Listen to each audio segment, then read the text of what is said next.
Hello, everyone, and welcome to our workshop on how to do research and get published. Today, we're focusing on what happens after you publish an academic article, specifically what you can do to promote yourself and potentially impact policy. To get us started today, I'd like to introduce you to the team who will be presenting. We're joined today by Julianne Barron, the Executive Director of the Federation of Associations in Behavioral and Brain Sciences, or FABS, a coalition of 29 scientific societies and nearly 60 academic departments. FABS serves as a resource to scientists interested in engaging with policymakers to connect research to policy. We're also joined by Sophie Boddington, a senior marketing executive for hybrid journals at Sage, with previous experience in trade publishing for HarperCollins Publishers. In her role within the product marketing team, Sophie works with editors, designers, and fellow marketers to ensure research reaches its intended audience through a range of digital and traditional marketing strategies. We're also joined by Michael Todd, the Social Science Communications Manager for Sage and the editor of the Social Science Space website. He's a longtime newspaper editor and reporter whose beats included the U.S. military, primary and secondary education, government, and business. And last, my name is Sean Scarsbrick. I'm a marketing manager on the author marketing team at Sage. My primary role is to provide support to authors and reviewers as they move through the publishing process, with a particular focus on providing targeted resources to provide support at the appropriate time in the publication process. Today, as we go through the webinar, please submit your questions to us. The first part of the webinar today will be a presentation, and the second half will be a Q&A. So at the bottom of your screen, you'll see a toggle for a Q&A box. Please submit any of the questions there that you'd like to ask to us. We will start with those that have the most likes. So if you see any in particular that you find interesting, please do like them. Now, to get us started, you'll see a chart which illustrates the timeline of a typical author journey, moving from the early stages of securing funding and conducting research all the way through peer review and publication. Today, we're focusing specifically on how to promote your article. We encourage you to go back and watch recordings of other topics we've covered in the series, including how to format a manuscript and how to navigate the peer review process. And with that, I'll pass it off to Michael. Thanks, Sean. So as the graphic just showed, it takes a lot of work to get research that is publishable. And of course, it takes a long time after you turn in your research before you actually see it in print or online. When wearing my journalist hat, I can remember talking to various academics about pieces that they've had, and they've actually forgotten it because they've moved on by the time it's actually published. But once your work is not over, once you've been told that your paper is published, your research and the journal will be promoted through the marketing team done at Sage. But this is really only one piece of the puzzle. It's integral that authors, and when I say authors, I mean you, also promote that content. So there's reasons why you want to do this, and your first instinct is always going to be, but I do the research, that I'm not responsible, that this is not my job. Well, sadly, at this point, it is becoming your job. So among the things that we will do as a publisher, though, is we'll ensure that articles are accessible and discoverable. But the extra push that you do is really what's going to make the real difference. And I don't mean to short sell our efforts, but you are the one that makes things happen. And so what you want to do is you want to reach an engaged audience. And so you'll have great contacts in your immediate network. And so you want to do that. You want to reach out to them and have them share and then also interact with your piece. They will want to support you in your research. But keep in mind, nobody is more interested in your research than you are. And then the direct contact would be great for doing that, but it's often not available to publishers and journal editors. So it's just like, again, that's the thing that you bring to it. And we can encourage people to read content and we'll ensure it's discoverable. But if you say to a close friend, read my article, it's much more likely that they will. Now, that's just your people. You want to target diverse audiences. So there's people beyond your immediate circle, of course, and you have access to those people, but you don't always realize that you have access to them. So this is contacts from your institution, so your own, if you're at a university, your university press office, who will be there. But keep in mind, they may not necessarily be expert in your own subject area, but they will still be interested in your work. And then Lastly, we want to make sure that we impact people that are outside of academia. So that would be policymakers and journalists. So when we talk about writing for a wider audience, what are we really doing? So we're trying to enrich the public discourse and share public knowledge. So this is important. We're trying to explain big problems, and we're trying to offer solutions. Uh, we're trying to give academics a voice in scientific, cultural, and clinical debates. And keep in mind, this is we talk about imposter syndrome. Everybody suffers to a greater or lesser extent from imposter syndrome. So keep in mind that you're you're not the only one. Your voice matters. Your voice has resonance. You want to raise, and speaking of your voice, you want to raise your personal profile. And you can do this in articles, you can do it in interviews, you can be on podcasts, you can be in webinars, you can do things like that. You can expand your network in unexpected ways. And one of the things we'll talk about in a little bit is policy. And it's like this is a way that maybe you didn't automatically anticipate, but it will come to fruition. And you can there's different types of stories that you can do. Um, you might be contacted to address certain things that are you're not that it's not about you in particular, but it's just about things that you are interested in or that you are expert in. And for a larger story, or it can just be a story about your own research itself. There's new research. Again, that's that explainer topical issue. And then also you might be asked to do your own personal story. So this will not only are you going to enrich the public debate, but you're going to enrich your personal brand. And I'm sorry if that kind of language is toxic to you, but it's important. It's just like you do have a personal brand, and it is important. So I'm happy to address this more in a different way. And if you are interested in it, please reach out to us at Sage about some of these things. But moving on, so how do you talk about your research after it's published? So in the words of Glenn Ross, always be closing. You always be thinking about this. Have an elevator pitch. Have your 60-second. This is what it is. Try and do it in English. And when I say in English, I don't mean it for Anglophone audience. I mean try and do it in colloquial English. This is really important that you're able to do this.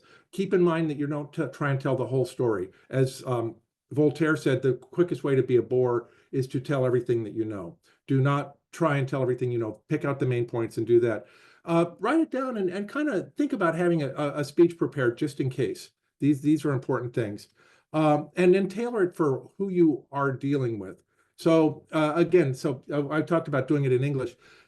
If you have a lot of jargon in it, remember that people are not necessarily going to understand your jargon or your form of expertise. And this includes other people in academia. So just keep that in mind. Be conversational. And then if you speak more than one language, by all means, please also do this. I realize that English is one of the key languages for academic discourse, but if you speak more than one language, do not ignore your home language. Do not ignore your mother tongue. Please do that. And having said that, I'd like to pass it back to Sean. Thank you, Michael. So today, in particular, we'll talk about 3 different avenues that you may use to promote your research. So what we've called passive promotion is the type of work that requires little effort, but article promotion, more active promotion will take a little bit more work. And when we talk about brand building, we're suggesting that you use your work to develop a personal brand and establish expertise in your subject area. This is also a topic that we've covered in another How to Do Research and Get Published webinar, so I'd recommend you revisit that one for further information. But to get us kick-started, let's talk about passive promotion. So as mentioned, these activities are light touch for you as an author, but can have very, very strong benefits. So sharing your article link is a very quick and easy way to get content to more people. You can share with your institution, potentially in a university or a department newsletter, or with your press office. You could update your faculty webpage to include a link to your article. You should ensure that your manager or supervisor knows about it, and also rely on the library to spread word whenever you can. Work with your institution to ensure that readers across the board are able to access the content, excuse me. Want to make sure that people are able to read the information that you're sharing with them. You can share it in a listserv. An easy way to share this again is to add it to your email signature so that anyone you have direct contact with will have a link to it. And of course, if it's appropriate, do add it to a course reading list or suggest it to a colleague who is teaching in that area. You should also update your publication history on LinkedIn, on Academia, and ResearchGate, and your institutional webpage. And it's a very quick, easy way to keep your CV updated. And you should start to engage on social media. If you see your journal, society, or publisher posting, please do like, comment, and reshare it. Similarly, engage with posts from your institution, co-authors, and colleagues about your work. We're saying this is more passive in the sense that you're not necessarily creating posts yourself, but more so commenting, resharing, and reposting content that already has been created by other people. So now to move on to promotion that requires more active engagement, we'll talk on these four main areas. Each requires work from you, but could result in a lot of positive attention and engagement. For example, when posting to Twitter or X or Facebook, make your messages personal. Use images and videos as they tend to be more engaging. Make sure to link to your content or other resources that support your content. You should let your community know about the success in publishing your article and give feedback and media attention, and any good feedback or media attention you might receive. Don't be afraid to be repetitive within reason. You need to know that social media moves fast, so sometimes it might feel repetitive on your end, but might not be for everybody else. Know the hashtags that apply to your article and your community and use them whenever appropriate. And make sure to reply to any responses and look for other mentions of your article online or on social media. You should share your accomplishments and successes on social media, but try to remain humble and not be too boastful. We encourage you to monitor responses and reply in a timely manner, but to do so in a respectful tone with an open mind. You can also use tweetorials or tweet threads, where authors are able to write multiple tweets relating to the same topic. This is a very useful way to reshare the content of your research. When you're drafting one, think about your main goal. And for example, is the main goal to share your main argument or possibly to add more context to your main points? Are you trying to develop your personal brand authority? Whatever you choose, be mindful at the onset and write your tweets accordingly. You can also use some other channels. We've got Mastodon, Instagram, YouTube. Some communities do rely on LinkedIn. Be sure to include your article in your profile as you build out as you build your career, and it should be representative of your CV. YouTube videos can be a really good way to spread news about your article. Some journals will create video abstracts with authors, and if the journal your article is published in does not, you could create your own to help publicize your article and promote it via social media. In addition, infographics, videos, or perhaps a visual abstract could work very well on Instagram, but do keep in mind that this platform doesn't support linking as easily as others. Instagram links can only be shared in a bio, not in a post. You can include links in your stories. And so if you create a story about an article, it should also link out. But by default, stories remain visible for 24 hours, but can be accessible on a user's highlight reel. A newer one is Mastodon, a free open source decentralized social media platform. Anyone can create their own version of Mastodon, known as a server, with rules and regulations that apply only to that version.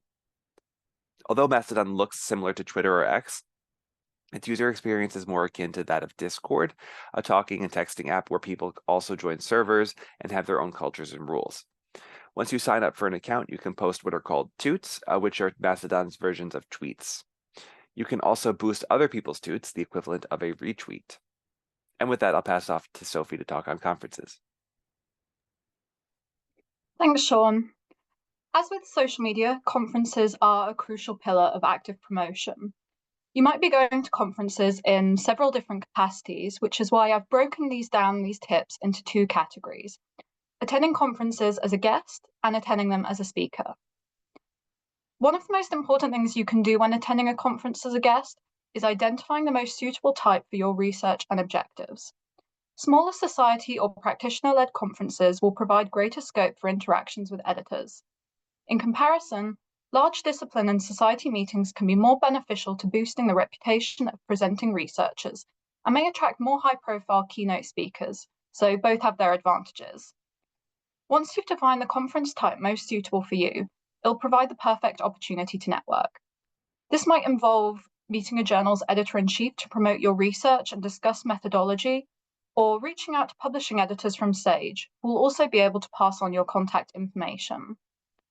Now, this next one is fairly self-explanatory, but preparing your questions in advance will allow you to seamlessly introduce your research into discussion in a tactful way. making a positive impression on your new contacts. As an attendee, your initial focus may be to focus and discuss your research with as many editors as possible, but speaking to your fellow researchers will widen your network and may open up new paths to collaboration. Bringing personal business cards and/or QR codes which link to your website or publication will guarantee that your research is easily accessible to journal staff. Try and make sure that your social media accounts, if you have them, are up to date with your latest information. Meet the Editor sessions are common at a variety of conferences, providing an invaluable chance to learn more from the journal from the editor themselves and to ask any targeted questions you may have. Lastly, even if you can't attend a conference in person, look out for resources online. For many reasons, it's not always possible to attend a conference physically, but many events now record their sessions and publish them digitally. This will allow you to experience key moments from the conference afterwards. There may also be digital programs, transcripts, or other resources that you can use. Next, we're going to look at attending conferences as a presenter. When deciding whether to present your research at a conference, you may want to consider how this will align with your long-term career goals. While presenting is beneficial whatever your field, if you have ambitions of attending a conference as a keynote speaker, be sure to attend conferences in your field regularly and take many opportunities to speak and present your work. By regularly contributing and networking in your field, you'll enhance your visibility and chances of being invited back. Cultivating a strong and engaged network of peers and a positive reputation as a skilled presenter will aid in your success. Conference sessions may take a variety of different forms. If you're leading a longer session or workshop, meaningful participant engagement is crucial to ensuring the knowledge that you impart is absorbed by your audience. Consider providing simple participant polls, short paired exercises, or using a case study to keep your session memorable. This will also help to build your confidence as a speaker. And as well as session durations and formats, you might also want to consider whether your research is best presented alone or in a team. If you're a graduate student or an early career researcher, co-presenting will help to gain experience in presenting in multiple formats. As Michael previously explained, rehearsing a concise summary of your research is a beneficial skill that will allow you to network effectively at conference dinners or closing events. If used in the lead up to your session, a successful elevator pitch might also help you gain a larger audience. Given the global nature of academia, using your online presence and institution channels to promote your conference is a great way of widening participation and attracting conference attendees to join your talk. As with business cards, feature a QR code in your research. That will ensure that your work is easily accessible and potentially driving up your web usage and future citations. These are all factors in what we would consider to produce a piece of high impact research. As you can see, conferences provide an abundance of opportunities for self-promotion, enabling you to build your reputation as a researcher, broaden your audience, and open up new pathways to publication. I definitely recommend investigating any upcoming conferences in your field to see how you can get involved. Next, we're going to look at writing a blog post. If you're interested in writing about your research in a blog post, some options you have include creating your own blog or reaching out to industry blogs. Sage actively maintains the Sage Perspective blog as a way to post content about articles. In addition to posts on trends in the publishing industry and other applicable topics. Whether writing for Sage Perspectives or another blog focusing on your article, keep the following tips in mind. Topical, timely, and recent research will receive the best reaction and will be the most likely to be accepted. Papers focusing on new or significant findings also tend to be the best fit for blogs. If you have a complex subject matter, be sure to explain it in a way that a public lay audience would understand and appreciate. Should your article be accepted for a blog post, create a draft and send along a headshot and bio as well for inclusion with your post. Be ready for a blog representative to review your post and potentially suggest edits or updates. Here you can see a case study demonstrating the impact of publishing a blog post on Sage Perspectives. The author marketing team coordinated a blog post written by the authors of a research article published in educational researcher on projecting the potential impact of COVID-19 school closures on academic achievement, as well as promoting the blog post across relevant social media channels. The blog post received over 730 unique page views, and the article has received over 35,000 accesses since publication on October 28, 2020. It also has an altmetric score of 377. Podcasting offers you a lot of opportunities too. Think critically. Do you have enough relevant information and resourcing to start your own podcast? Or do you think you'd be better as a guest panelist on an industry podcast? Consider if people outside your subject area will be interested in your topic. Ensure that you can speak about it clearly without any technical jargon, and potentially focus on the areas with the widest appeal. It's important to consider if you're a confident public speaker and what you can do to build up your confidence. Practice your discussion before going live and communicate openly with the podcast host as appropriate.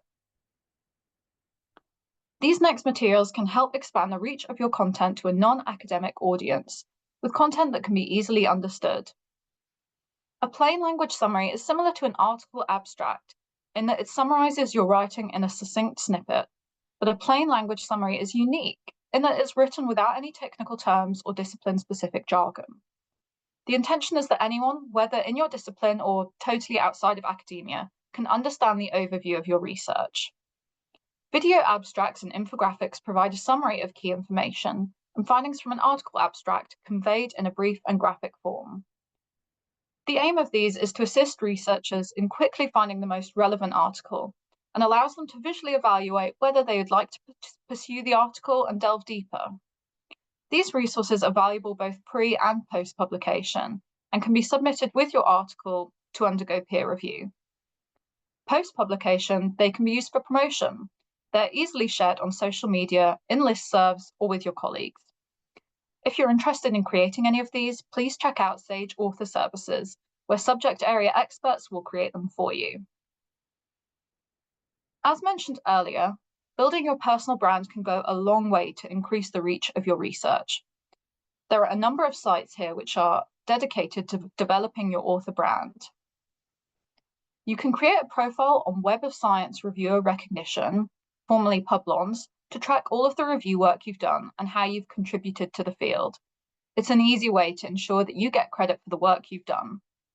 On Kudos, you can link all of your published content, plus it's very easy to share all your content to social media platforms from there. When you claim your ORCID ID, you can ensure that all the content is linked to you. This is particularly helpful if there's another scholar who has the same name as you. You'll need an ORCID ID to submit to SageTrack for most journals, and it will automatically update your attributed publications on ORCID when the article is published. Create and maintain a well-organized author profile on Google Scholar as well. Even though most articles will automatically be indexed there, having an author profile enables researchers to better control the information that's shown up for each article. And perhaps even more importantly, it allows people who stumbled on one article from an author to explore other scholarship by the same and their collaborators. Overall, generating and maintaining profiles across these accounts will ensure that you are accurately credited for your work and will help you spread the reach of your scholarship. Now we've got a few more tips here. Can you write in more than one language? Is there an engaged audience who may or may not be able to read your content in English? If so, consider writing about your content in a different language. Social media is global, so write in multiple languages, or whatever language you'd like. In addition, some blogs like The Conversation have global offices and accept pitches in languages other than English. Similarly, should you reach your audience in whatever channel is most appropriate? We spoke today about social media, but if you're targeting a more niche audience, provide them with information where they're most active. Don't just focus on Twitter if your audience only uses Facebook, but instead devote your time to what's most important.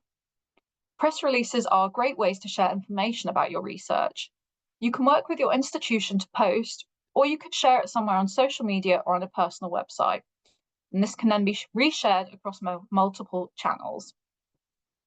And now I'm going to pass on to Julianne to talk more about policy impact. Thank you, Sophie. And thank you, Sean, for the opportunity to be part of this conversation. Now that we've sort of heard a lot of great ideas about how to make the research more accessible and describe it, I'm going to talk a little bit more about the recipients of that research and sort of how to figure out a target audience. As Sean mentioned, FABS is an organization here in Washington, D.C. We really focus at the federal level. And one of our key objectives is to build support for our disciplines. And the way we do that is to show how it's useful to many of the goals of policymakers and sort of what they want to accomplish. So when thinking about policy impact, I think the real first question is, who can you send that blog post to? Who can you send that conversation article to? Who can you send that plain language abstract to? So for my first slide, I think the first step is really thinking about who's your audience. Who can, based on your research, who do you want to do what differently and how? And sometimes that's really hard to figure out. So I think it's also important to think about what's on their to-do list and sort of presenting your research in a way that helps them with their to-do list, rather than asking them to pay attention or care about your research for the sake of your research. I gave some prompts to even take a moment now and think about the research, maybe the article you've most recently submitted. And if there's anything that kind of helps answer that question, how do you figure out who that person is, who that audience is? And one thing I'll really encourage people to think about is you don't have to have a solution. You don't have to have the silver bullet, although that's what policymakers often want. Rather, it's really useful if you're helping them understand the problem. It's really, I think there's lots of examples where policymakers come up with a solution before they really understand what the problem is. So I wouldn't underestimate that contribution from your insight. As Michael mentioned, this can be hard work and time consuming, but there are a lot of resources, Sean, on the next slide, that are available to you if this is something you're really interested in digging into. As Sean mentioned, FABS provides these resources, and we have a number of different things on our website. We have something called the Public Scholarship Toolkit. For those of you on US institutions, and I'm not sure if there's internationally the same sort of resource, but there are government relation offices, and they are offices who know a lot about the federal policy landscape, the federal agencies working on different issues, the members of Congress, sort of what are the interests of the administration. And they are enormous resources that not a lot of people take advantage of. So you don't have to do all that homework yourself. If there's somebody either within your organization or your university who's already in that space, I encourage you, one, to ask them for help and feedback, or two, to make sure they're aware of the work that you're doing. And again, sort of leveraging the previous speakers and all of their good ideas about how to communicate your research. Think about who to send them to and how to be a little bit more proactive in sharing it. And in addition, there's a public scholarship toolkit and scientific societies. I mean, there's a range in terms of their size, but a lot of scientific societies have tremendous capacity in thinking through the potential impact and are eager to show the value of their sciences. So I think that any of your scientific societies that have government relations office or communications offices, I would encourage you to think of them as a resource as well. I've put together some at the state level too, for those of you in the United States. I know this is a real international audience, but wanted to make sure that you were aware that a lot of this is an emerging field, this idea of connecting the research to the policy and decision making. I feel that over the last 10, 20 years, we've developed a lot of new skills. There's a lot of new organizations. And so I would encourage you to think about reaching out to many of those.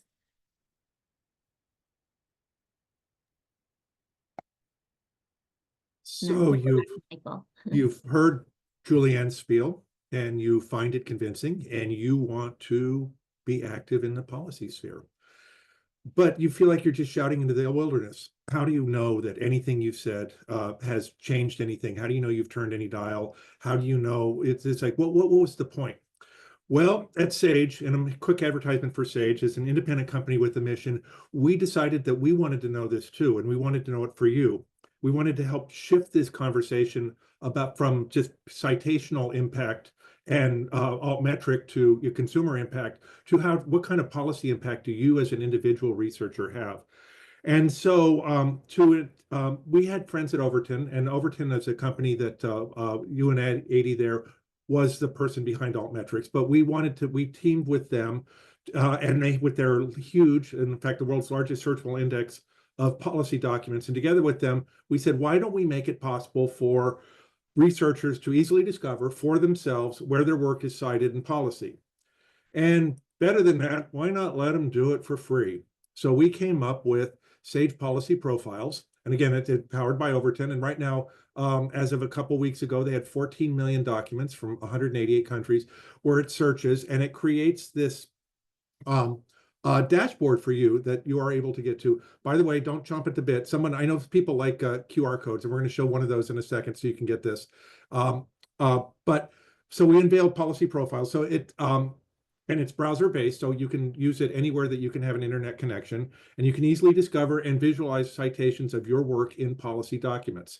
And it presents it, as I said, in an individualized dashboard. And importantly, it's something that you can export your data, and it's shareable, so you can present it to other academics, or perhaps if you're looking for tenure or promotion, this is something that you can grab and you can visualize and you can pass on and use for your own brand building. And it's again, it's powered by Overton. I stress that repeatedly because it's they are adding to this database continually. And this is one of the reasons that Sage exists from our founder, was to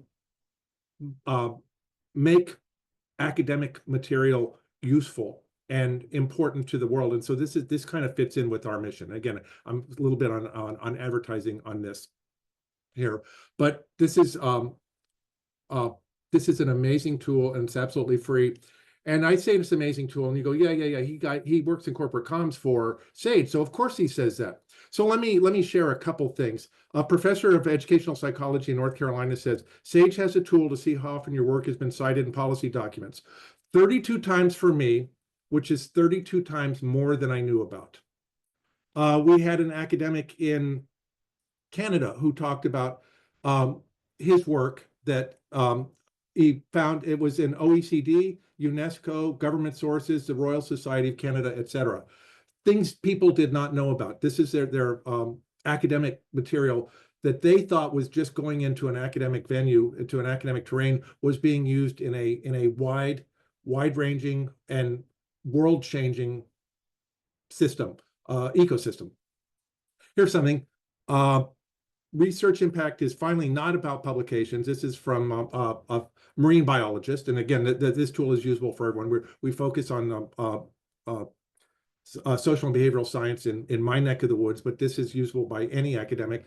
It's finally not about publications, but rather the ways work is used. Finally, we have a decent tool to quickly collate some indicators of research impact on public policy.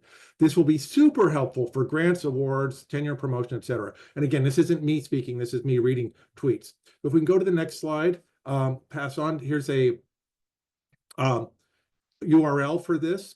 See if you can capture it. We'll also have the link available, I'm sure, in when we post this on YouTube, et cetera, and other places you're looking at. But we'll kind of keep this up. Again, this is absolutely free. It only works for the individual, though, so you can't look up for other people. You can only do for yourself. But this is an incredible way to kind of create your own personal impact factor on how your work is genuinely impacting policy. And I think it's time to pass back to Sean. Thank you, Michael. I'll keep this current slide up, but I'll continue to talk a little bit about what's coming next. So feel free to pull out your phone and scan the QR code to get started with signing up. We're about to move into the Q&A portion of our webinar today, so please do plug questions into the chat as they're coming through. My colleague Cassandra is busily typing away some responses to all of you that you'll have seen, but please do continue to post in there.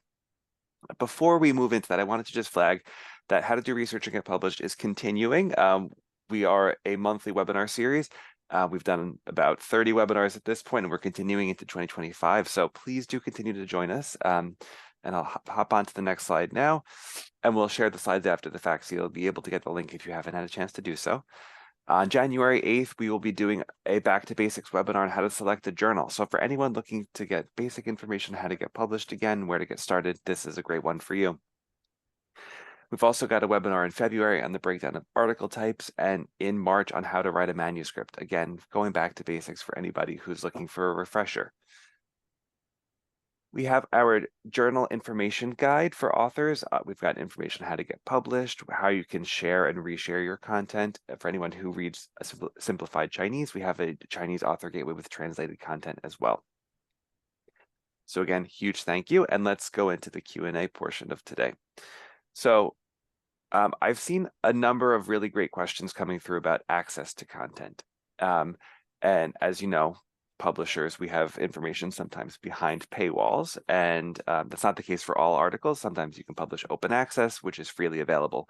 But curious, how we have a question that came through, how can researchers share their article? One thing to note, Sage has a good green open access policy, which will allow you the ability to share more, and I'll share a link to this as well so you can get some more information. Julianne, do you have any information or any tips on how best to share your article with others? Sure. In fact, I would advise against sharing an entire peer-reviewed journal article with policymakers and congressional staff. I remember when early in my career, when I was up on the Hill in a Senate office with somebody who described themselves as a reader, she said, "I'll read 4 pages," so to her, that was, a really long document. I think, sometimes the abstract works, sometimes the conclusion works. I will give a plug for a journal, a Sage journal that FABS has, which is Policy Insights from the Behavioral and Brain Sciences, where we ask people to give bullet points and recommendations. But I would definitely, instead of sharing the full article, I would share some sort of digest, or one of the things that either Michael or Sophie, recommended. If you do a blog, that's a great thing because it's more conversational. And I would share it very much in the context of what they're already focusing on, figuring out who your audience is and knowing what they care about, and then saying, this might be of interest to you and this might be helpful to you. So I've sort of gone beyond the question, but that's my 2 cents. That's perfect. Thank you, Julianne. Great point. And again, really goes back to what we said earlier. Snippets, elevator pitches, all of that is super helpful as well. Some questions about conferences. So curious, we've got a number of people here from around the world. Conferences happen globally. So do you have any tips for how to promote yourself at a conference that you are unable to physically attend? Do you have any suggestions on how to continue to promote yourself and your work?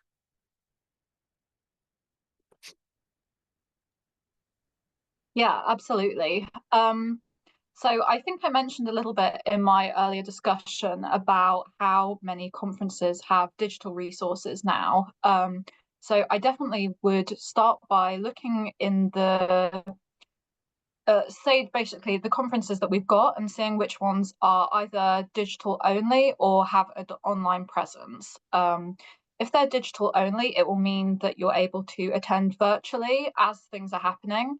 But the majority of conferences, even if they're not digital only, will have online recordings that you'll be able to watch. Or if you're trying to attend and raise your profile, then you'll be able to participate with those as well. Obviously, it's difficult to be mindful of things like time zones and time differences. So I would definitely make sure that you're working within your own capabilities. You don't want to have to wake up in the middle of the night to do a presentation.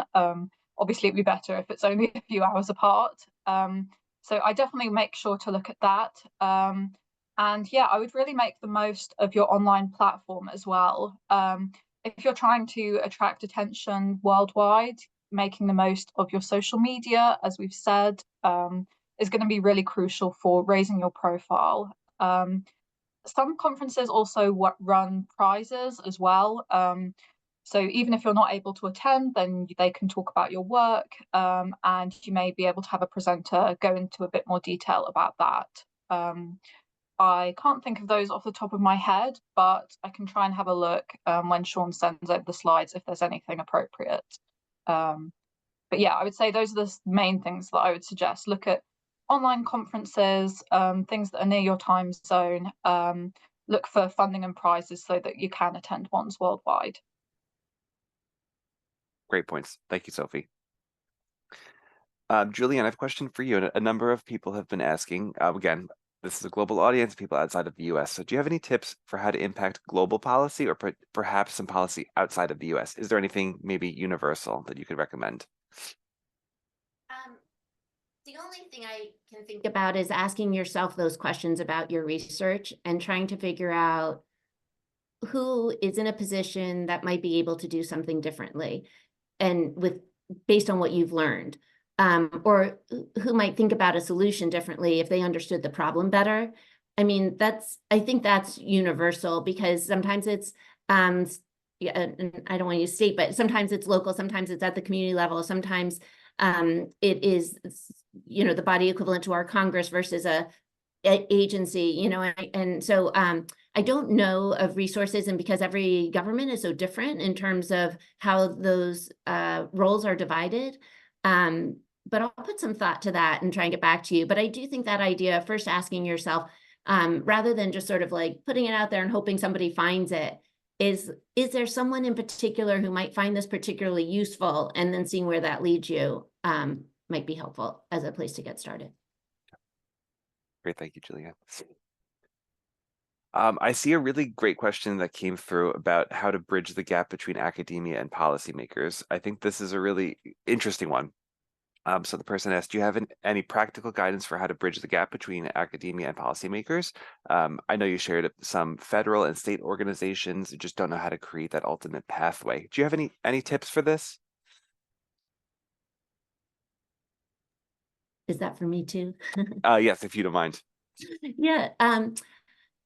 Yes, it's interesting. I will mention too that recently people have contacted me, and before they even get started on new research projects, they're trying to figure out what are the questions that practitioners and policymakers have that would be useful to them.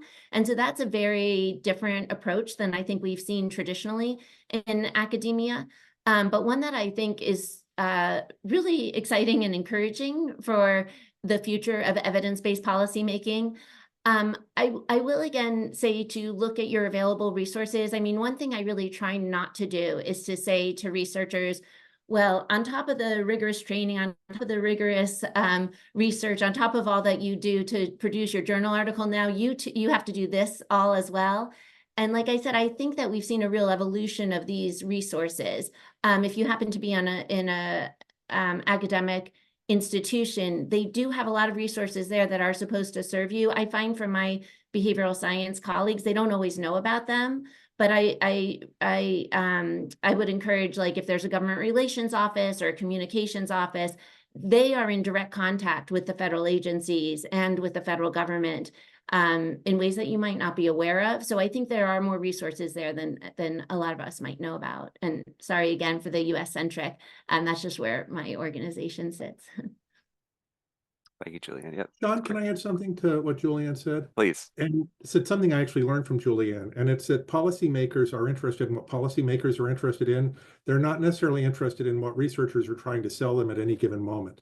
So you need to be paying attention, and I hate to say it, you need to, but you do. You, as an academic, you need to be paying attention to what is activating the policymakers at the moment and the questions that they have at the moment, and looking at your research and seeing if you can use that, if you can offer some advice to them, because they're interested in it now. You may have an incredibly important finding, but if they're not interested in it now, they're not interested in it now, and it doesn't go anywhere. And the other thing that I'd like to talk just quickly about is something that runs a little bit counter to something that Sophie was talking about in trying to promote for newspaper journalistic purposes, but recency. It's just like, you may have something that you did several years ago that's super pertinent now, and this is something that policymakers are interested in. Now, journalists may not be, and your colleagues may say, we already knew that, but it's always good when policymakers are talking about the thing that you know about, talk about it now and approach them at that point. And of course, you go to Julianne about how to approach them. Thanks, Mike. Actually, if I could just respond to that too. to sort of underscore some of the important points that Michael brought up, is a lot of it too isn't just like, here's the answer and now there's suddenly policy is going to come out of it. It's building relationships, being a trusted resource, being able to sort of think with them sometimes or helping them understand something. And so that's really different, I think, than we think about it as well. We sort of, many of my members think, oh, my peer-reviewed journal article is done and, off it goes. And but talking about it, having this ongoing conversation, I think is really helpful. And then instead of maybe Googling, they'll call you and they'll say, can you explain this to me? And so sometimes it's not even with an agenda, it's just letting them know that you're a resource, you're somebody who's interested in this, you're willing to talk to them about it, just sort of building on Michael's point. Great. Thank you, Julianne. And thank you, Michael. We have a question here that I think is really interesting. We've mentioned personal support from Sage and some strategies and suggestions across the board. And the questions about how to access this help. So I could speak to this, I think, maybe in tandem with Sophie a little bit. So I work on the author marketing side, and Sophie works on the journal marketing side. So the two of us kind of tackle this from both sides. Sage is here to support your work and to support the marketing and the support of your individual article. Your article is included in all of our journal level marketing. It's across the board. It's included in many different campaigns to really drive usage and get that impact there. On the author side, of course, we want to support you, and we've discussed all this information about how to do it. The blogs, we have social media support, we have all of these other avenues. For us, you can access that on our website, our Sage Journal Author Gateway.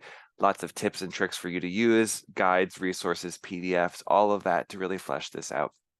I think it's overwhelming. There's a lot of, to be honest, there's a lot of things that you can and should do, but I think that you should think about it very personally and what you are able to do and what you want to do, and also, very importantly, where your audience is and what type of support you can get from them.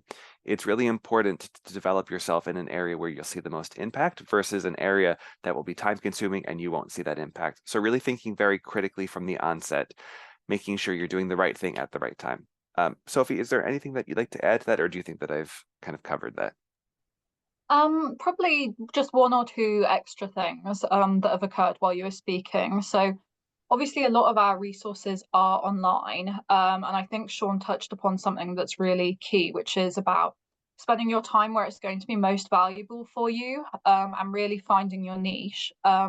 So one of the resources that Sage has online are our discipline hubs, which you can access via our journals homepage. And what those do is those break all of the journals down into the relevant disciplines. So, for example, business and management or cardiology and cardiovascular medicine, just two off the top of my head. But what you can do within those will gather not only journals, but they are also absolutely full of resources that are specific to that field. So they'll have things like relevant podcasts, calls for papers, calls for editors, and conferences as well. So once you know the exact field you're in, it makes it a lot easier to actually search through all of the materials available. And I would also say, just, I know that some of us are less on social media now these days, but definitely places like X is still where a lot of people are going to post their earliest mentions of calls for papers and further opportunities like that. So I would say trying to stay online is something that's going to be really helpful, especially if you're really trying to sort of break into it as an early career researcher. Those are probably the two key things I would suggest. Thanks, Sean. Great, thank you, Sophie. I see a very interesting question, and I think it's very important. So for people who are shy about self-promotion, do you have any tips to overcome the psychological barrier? Really good question. I think we covered a few different things that I find personally helpful. Practicing a speech or maybe an elevator pitch on your article is a really good way to do this. Really become confident and comfortable in that subject area. Potentially starting with people who you have good relationships with. Yeah, but happy to pass it off to my panelists for any additional thoughts. I'll jump in actually, and this is sort of something Michael said before too. It's like when I am trying to figure out how to talk about our sciences, I'll see sort of what's a priority. So whether it's like trying to improve reading scores or trying to reduce youth mental health, and then come at it with, here is science that's helpful to you. And so it's not self-promotion. You're actually sharing your research in a way that can help somebody with something, with a problem they're trying to solve. And so that's sort of just a reframe. I mean, you're doing the same thing, but you're doing it in service to a shared goal. And I find that that just changes the conversation completely. And so if you can think about your research in that way, it won't feel so self-promotion-y, but you know, more of a problem solver or somebody who's trying to help. Yeah, and I think too, don't think of it as self-promotion. Think of it as sharing your passion. Why did you get involved in whatever it is you're doing? You did it for a reason. If many academics aren't fabulously rich, so you didn't do it for the money. You did it because you actually cared about something. You were interested in something. So share that. And another thing is, don't try and do something that you're totally uncomfortable with. If you're not comfortable with your face up somewhere, like my face is right now, and that makes you uncomfortable, don't do that. Do social media, do blog posts, do something else. If you're not comfortable with your writing, but you really feel like you're a dynamic personality, then do things that put you out somewhere in real time. But go to where you're comfortable. You don't have to do everything, and you're not going to do everything well unless you're exceptional, unless you're a unicorn. You're not going to do everything perfectly. So find that the areas that you can do well, or where you're, more importantly, where you're comfortable and where your passion can shine through. Yes, for sure. That's a great point. Yeah. Another good question that came through is about personal brand building. So someone asked, how do I use a published article to build a brand?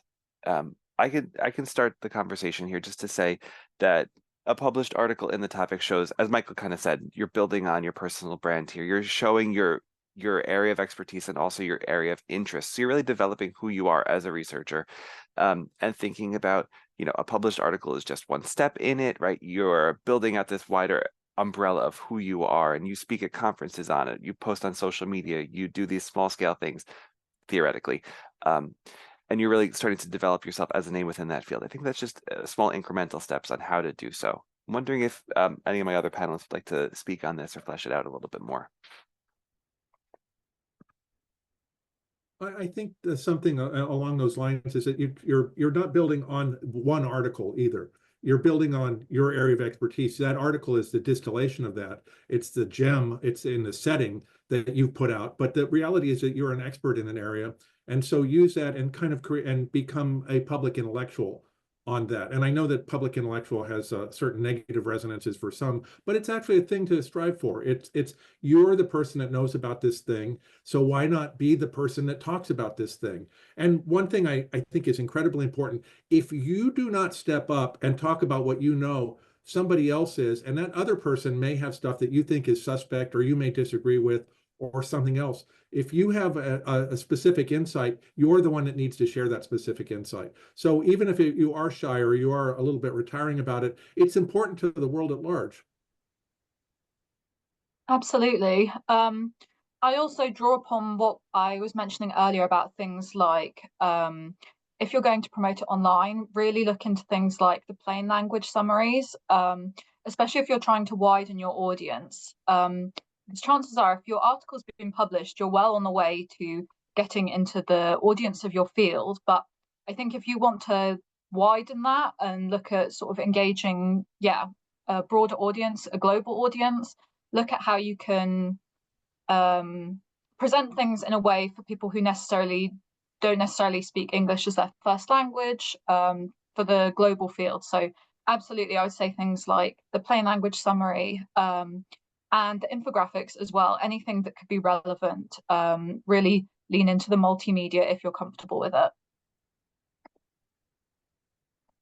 Great point, Sophie. Thank you so much. Well, I think with that, we're going to wrap up for the day. But before we do, I wanted to share a note that I saw from Alicia in our Q&A.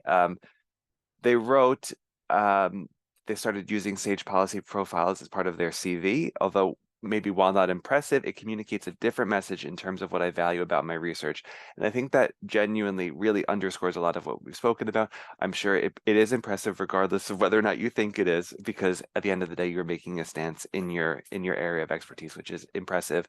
But again, it really does underscore a lot of what we're discussing today about building out your brand, showing what matters to you and showing what matters to your subject area. So thank you very much for sharing that with us. With that, I want to thank everybody for joining us today in our webinar. Thank you to Julianne for joining us, Michael, Todd, and Sophie as well. We hope to see you in a future webinar. Again, we're restarting again in January, and we have a full year of webinars planned for you. So we hope to see you again. And in the meantime, please take care.